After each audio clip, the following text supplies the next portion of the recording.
আসসালামু আলাইকুম গাইস, আশা করি আপনারা সবাই ভালো আছেন। আজকে চলে আসছি আমাদের বাড়ির পালানে যে খ্যাত, এই খ্যাতে। আর আমরা দেখতে আসছিলাম পেঁয়াজ। এই যে আমার পিছনে দেখতে পাচ্ছেন পেঁয়াজ। আমরা আসলে পেঁয়াজ চাষাবাদ করে থাকি এখানে।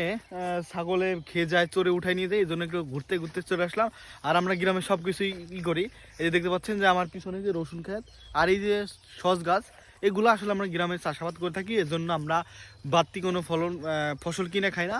ঘুরতে ঘুরতে চলে আসলাম বিকালের সময়। আর যে চারিদিকে দেখতে পাচ্ছেন যে আবহাওয়াটা অনেক সুন্দর, প্রাকৃতিক সুন্দর, দেখতে খুব সুন্দর লাগে। গ্রামের মানুষ চারিদিকে সবুজ, আমরা অবুজ করি না, মারামারি সবকিছু নিয়ে করি। আমারে দেখে দৌড় দিল আমাদের এলাকার ডন ভাই, সে ছবি তোলার জন্য চলে আসলো। তার তার টিকটক আইডিয়া আছে, সে টিকটক করে, ফেমাস সেলিব্রিটি মানুষ একজন। সো এখন আমাকে এখন সোলোমো ভিডিও বানিয়ে দেওয়া লাগবে। তো তাকে আপনি একটু সাপোর্ট করেন। এলাকার ডন, ভবিষ্যৎ, সামনে একটা ছবি করবে। ছবির নাম কি? তুফান। ও তুফান, ছবির নাম আসিতেছে তুফান। আসলেই তুফানের মতো কাজ কাম করবে একদিন। সবাই দোয়া করবেন ওর জন্য।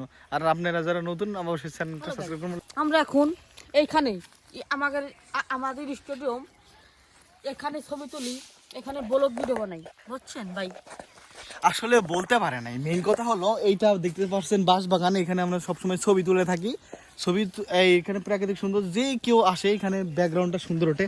আসলেই যে বাঁশ বাগান দেখতে পাচ্ছেন, চিকুন চিকুন বাঁশ, আর এই পাতা দেখতে খুবই সুন্দর লাগে। এটা আমাদের মানে গরিবের স্টুডিও বলে চলে। এখান থেকে অনেকে ডিএসএলআর মুডে ছবি তুললে আল্লাহর রহমতে ছবি মাশাআল্লাহ অনেক ছবি ভালো ওঠে। হলো বাসা, আর এইখানে চাষাবাদ করে থাকে, মানে উঠান বৈঠকে, মানে কি বলে ওটা, উঠান চাষাবাদ না কি একটা প্রবাদ আছে, ওটার মতন। দেখেন এখানে পেঁয়াজ লাগানো হয়েছিল, এখান থেকে উঠে বাসায় নিয়ে বিক্রি করে ফেলছে। বর্তমান আমাদের গ্রামে পেঁয়াজের দাম 1500 টাকা করে মন চলতেছে। 40 কেজির দাম 1500 টাকা, শহরের তুলনায় অনেক কম।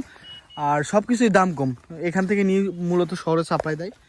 এই যে পেঁয়াজ খ্যাত, রসুন খ্যাত, ধনিয়া খ্যাত যা বলেন, এই যে আমাদের এলাকার মাঠটা ছোট হলেও এই যে সূর্য অস্ত্র যাচ্ছে, দেখতে খুব সুন্দর লাগে। আর আমার পাশে আছে দুইজন, এই দুজন ছবি তোলার জন্য ঘুরতেছে, তাই না? ও কিছু বলবে না, লজ্জা পেয়েছে। থাক, ভালো থাকবেন।